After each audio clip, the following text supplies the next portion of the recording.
Hello, I want to talk about love again today. My blog is titled, You Shall Be Perfect.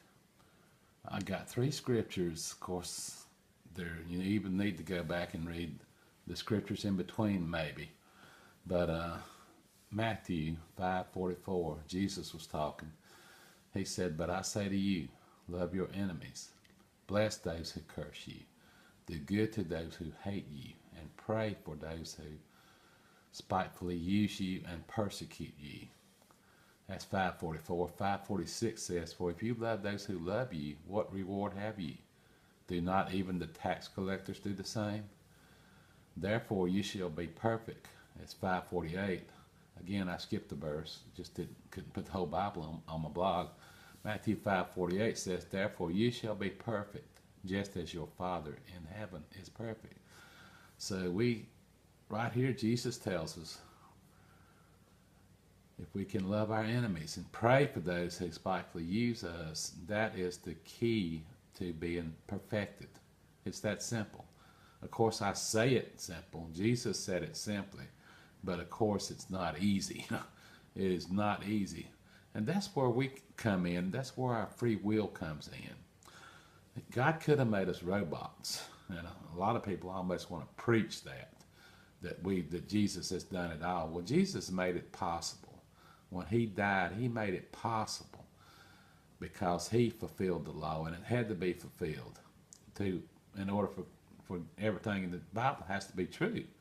So Jesus had to come and die. That was absolutely necessary so that we could have a way or a door that we could go through.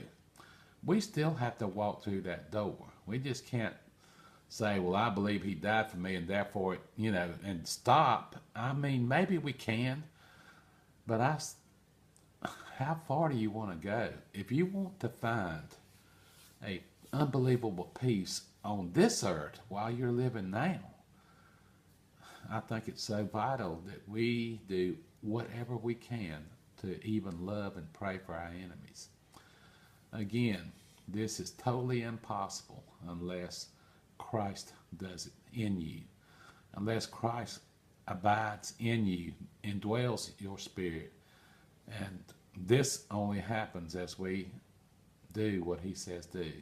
He says we have to take the kingdom by force, so we have to force ourselves to love our enemies. It's not natural. It's not natural for a human being to love people that would spit on them or, talk behind their back or do them wrong.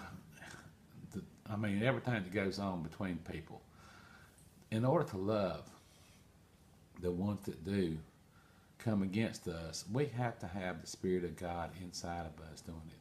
But I must say this, but we have to have to want it.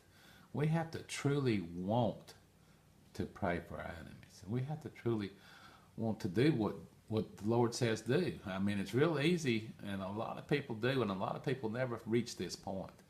But it's real easy to hate those people, and it even feels, in a way, it feels good to us when we can hate them, or when we can, if they've done us wrong, maybe we can.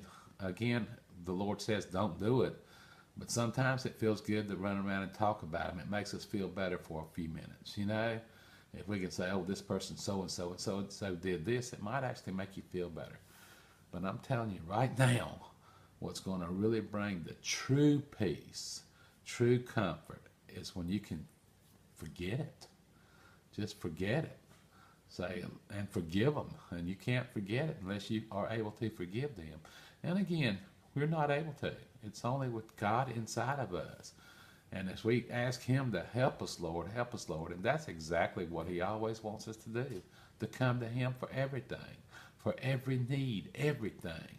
He wants us to come before him and ask him to help us. And as we do, and it's out of a sincere heart, he gives us the strength. We can do all things through Christ who strengthens us. So he gives us the strength. There is just nothing better than being able to truly love your enemies, to bring peace to you. It's even when he talks about judgment, he says the judgment that we use will come back to us. The hate that we may use to hate someone, or whatever, it comes back to us. But guess what? When we're truly able to love and forgive our enemies, then that love comes back to us. And it's not an overnight thing or anything, but it truly happens. And many years ago I learned this, and I was able to love the ones that had persecuted me and did me wrong, and able to come and talk to them. And guess what? Things changed.